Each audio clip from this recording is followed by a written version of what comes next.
आशियातील सगळ्यात मोठा मुंबई मॅरेथॉनला आज पहाटे जोमात सुरुवात झाली। सीएसएमटी इथं सुपरमॉम मेरी कॉमच्या हस्ते फ्लॅग ऑफ करण्यात आला। मुंबई मॅरेथॉनमध्ये देश विदेशातील सुमारे 46,000पेक्षा जास्त धावपटू सहभागी झाले। यामध्ये दिव्यांग देखील मोठ्या उत्साहात सहभागी झाले।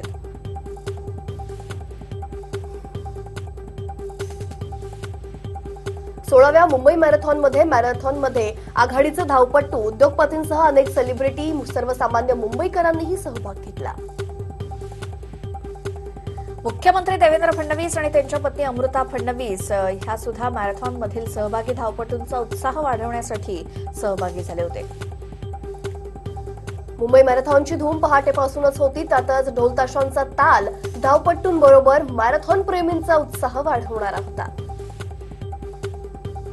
हाफ मॅरेथॉननं या स्पर्धेला सुरुवात झाली आणि हाफ मॅरेथॉनच्या महिला गटात मीनू प्रजापती विजेती ठरली, तर साई गीता नाईक दुसऱ्या स्थानी होत्या। मुंबई हाफ मॅरेथॉनच्या पुरुष गटामध्ये श्रीनू मुगातानं बाजी मारली, करण थापा दुसऱ्या आणि कालिदास हिरवे तिसऱ्या स्थानी आहेत। तर या स्पर्धेला वयाची मर्यादा नाही हा संदेश देत मुंबईतील अनेक आजी आजोबाही मॅरेथॉनमध्ये सहभागी झाले। वाढतं वय असलं तरी प्रत्येक जण त्याच उत्साहात धावतायत। मुंबई मॅरेथॉनमध्ये विविध संदेश देणारे फलक आणि वेशभूषा केलेले धावपटू सुद्धा सहभागी आहेत। त्यामुळे मुंबई महानगरीत एक वेगळं चैतन्य आज संचारलंय। साधारणपणे 7:30च्या सुमारास मुख्य मॅरेथॉन स्पर्धेला सुरुवात झाली। 42 किलोमीटरच्या या मुख्य मॅरेथॉनमध्ये देश विदेशातील 8,000हून अधिक स्पर्धक सहभागी झाले। मुंबईत मध्य रेल्वेवर आज 9 तासांचा मेगा ब्लॉक घेण्यात येणार आहे आणि या मेगा ब्लॉकमुळे डेक्कन, पंचवटी, गोदावरी, सिंहगड आणि राज्यराणी या गाड्या रद्द करण्यात आल्या आहेत। मुंबईत आज परेल रेल्वे स्थानकावर यार्ड रिमॉडेलिंग आणि प्लॅटफॉर्म दुरुस्तीचं काम करण्यात येत आहे। त्यासाठी मध्य रेल्वेवर आज 9 तासांचा विशेष घेण्यात आलाय। रेल्वे रुळांची देखभाल दुरुस्ती करण्यासाठी बोरिवली ते भाईंदर स्थानकांदरम्यान सकाळी 11 वाजल्यापासून दुपारी 3 वाजेपर्यंत अप आणि डाऊन जलद मार्गावर ब्लॉक घेण्यात येणार आहे। मात्र हार्बर मार्गावर मेगा ब्लॉक घेण्यात येणार नसल्यानं प्रवाशांना दिलासा आहे। मुंबई उपनगरी रेल्वेसाठी 75,000 कोटी रुपयांची गुंतवणूक केंद्र आणि राज्य शासनाच्या वतीनं करण्यात येते। आताचं केंद्र आणि राज्य शासन म्हणजे डबल इंजिन असल्याचं रेल्वे मंत्री पियुष गोयल यांनी म्हटलंय। वीज देयकांवर मीटरवरील वीज वापराचं छायाचित्र छापण्याची पद्धत बंद करण्याचा निर्णय महावितरणनं घेतलाय। त्याऐवजी मीटर रिडिंगची माहिती ग्राहकांना मोबाईलवर संदेश पाठवून दिली जाणार आहे। 1 फेब्रुवारीपासून या निर्णयाची अंमलबजावणी होणार आहे। कर्जाची वरात मुख्यमंत्र्यांच्या दारात अशा घोषणा देत स्वाभिमानी शेतकरी संघटनेनं आंदोलनाला सुरुवात केली। शेतकऱ्यांसकट सातबारा कोरा करण्याची मागणी या आंदोलनातून करण्यात आली।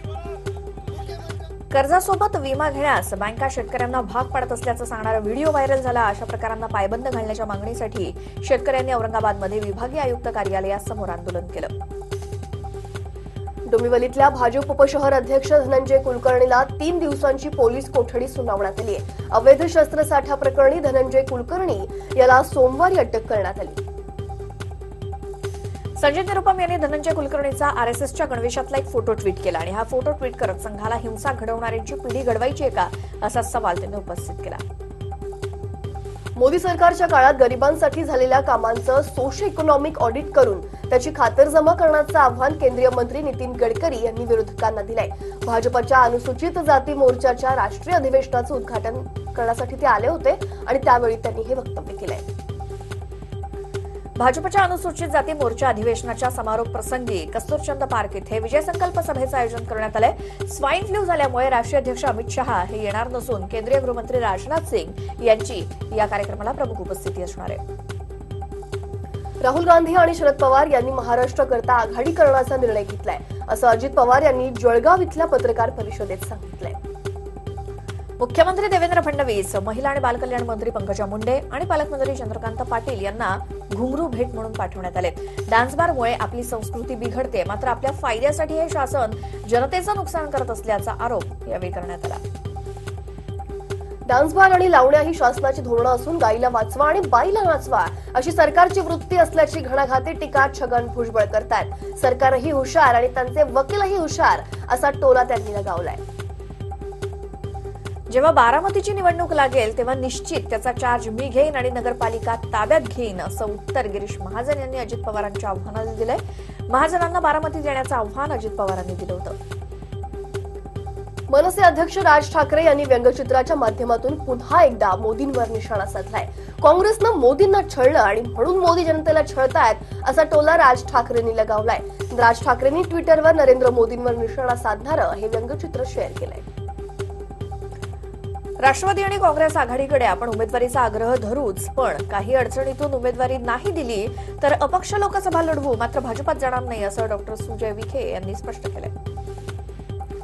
सहाय्यक नगररचना संचालक मोमीन शासनाकडे परत पाठवण्याची मागणी तसंच विविध मुद्द्यांवर बोलू देत नसल्याच्या निषेधार्थ नवी मुंबई महापालिकेच्या महासभेत प्रचंड गोंधळ झाला. सत्ताधारी राष्ट्रवादी विरोधात शिवसेना नगरसेवकांनी आक्रमक भूमिका घेत थेट महापौरांसमोरच ठिय्या मांडला. यावेळी शिवसेना नगरसेवकांकडून राजदंड पळवण्याचा प्रयत्न देखील केला गेला. नाशिक महानगरपालिकेतील महासभेत विरोधी पक्षांनी महासभा सुरू होताच गोंधळ घातला. इतिवृत्त मंजूर करण्यावरून विरोधी पक्षांनी हा गोंधळ घातला. विरोधी पक्षांचा गोंधळ पाहून महापौरांनी सगळे विषय मंजूर करत सभा गुंडाळली आणि यावेळी आक्रमक झालेल्या नगरसेवकांनी सभागृहात महापौरांना घेराव घातला.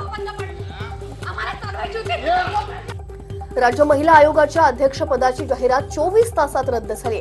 पंकजा मुंडेंच्या महिला आणि बालविकास खात्यानं ही जाहिरात काढली होती. अध्यक्षपदाच्या जाहिरातीमुळे राजकीय खळबळही निर्माण झाली. राज्याच्या शिक्षक भरती प्रक्रियेमध्ये केंद्रानं आर्थिक निकषांवर जाहीर केलेल्या 10% आरक्षणाचा समावेश करण्याबाबत चाचपणी सुरू आहे. त्यामुळे शिक्षक भरतीची प्रक्रिया कैशी लांबण्याची शक्यता शिक्षण विभागानं वर्तवली आहे.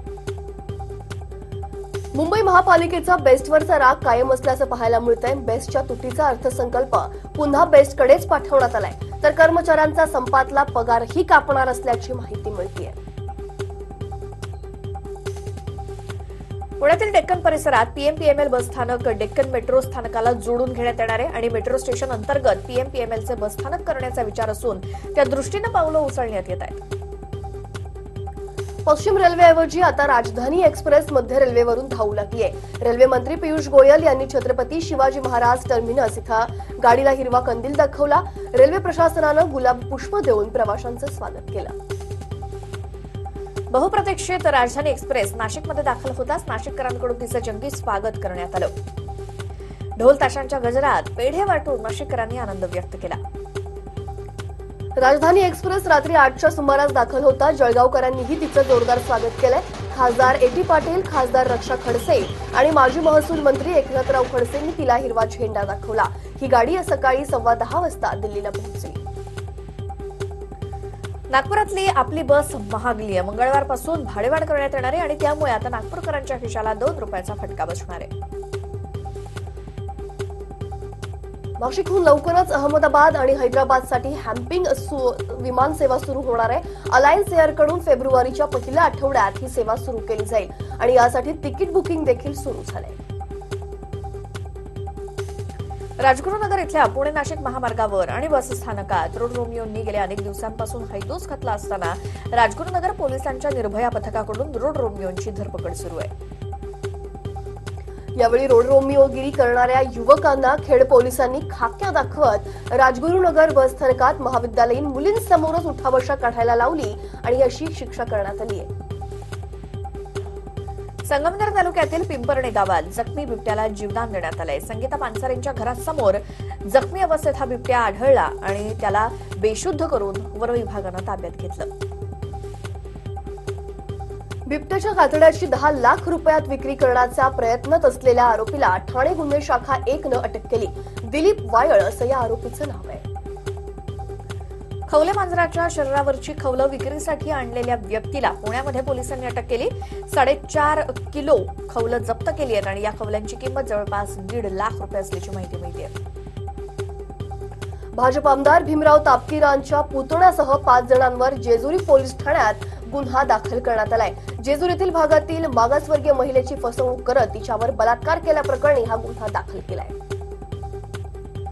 हिंगोलीत सापडगावच्या यात्रेदरम्यान एका सैनिकानं रिव्हॉल्व्हर बाहेर काढल्यानं खळबळ उडाली आणि या सैनिकाविरोधात भारतीय हत्यार कायद्यानुसार सेनगाव पोलीस ठाण्यात गुन्हा दाखल करण्यात आलाय. यात्रेदरम्यान रिव्हॉल्व्हर काढल्याप्रकरणी सैनिक भागवत तिडकेंची रवानगी तुरुंगात करण्यात आली आहे, तर सैनिकाकडून रिव्हॉल्व्हर जप्तही करण्यात आलंय. चंद्रपूर जिल्ह्यातल्या पैनगंगा कोळसा खाणीमध्ये सुमारे 30 ते 40 सशस्त्र गुंडांनी 6 ट्रक कोळसा चोरला. या खाणीतल्या सुरक्षा रक्षकांना शस्त्राचा धाक दाखवून चोरट्यांनी कोळसा ट्रकमध्ये भरला आणि पसार झाले. नवी मुंबईत आंतरराष्ट्रीय विमानतळासाठी घरं खाली करण्यास धमकी देण्यात येत असल्याचा आरोप प्रकल्पग्रस्तांनी केलाय आणि त्यामुळे प्रशासनाविरोधात ठिय्या आंदोलन करण्याचा इशारा या प्रकल्पग्रस्तांनी दिलाय. पालघर दहशतवाद विरोधी पथकानं नालासोपाऱ्यात छापा मारून अवैधरित्या वास्तव्य करणाऱ्या 5 बांगलादेशी नागरिकांना अटक केली. या 5 जणांविरोधात तुळींज पोलीस ठाण्यात विविध कलमांतर्गत गुन्हा दाखल झाला. ईडीने डॉक्टर झाकीर नाईकची मुंबई पुण्यातली जवळपास 16.5 कोटींची संपत्ती जप्त केली आहे. धार्मिक भावना भडकवल्याचा आरोप झाकीरवर आहे. सवर्ण आरक्षणाविरोधात मुंबई उच्च न्यायालयात जनहित याचिका दाखल करण्यात आलेली आहे. Advocate DV. सरोज आणि आमीन इद्रिसी यांनी जनहित याचिका दाखल केली असून हे आरक्षण घटनेच्या विरोधात असल्याचं म्हणणं याचिकाकर्त्यांचं आहे. वेंगुर्ला नगर परिषदेच्या सत्ताधारी शिवसेना नगरसेविका सुमन निकम आणि भाजप नगरसेविका श्रेया मयेकर यांच्यात जमिनीच्या वादातून हाणामारी झाली.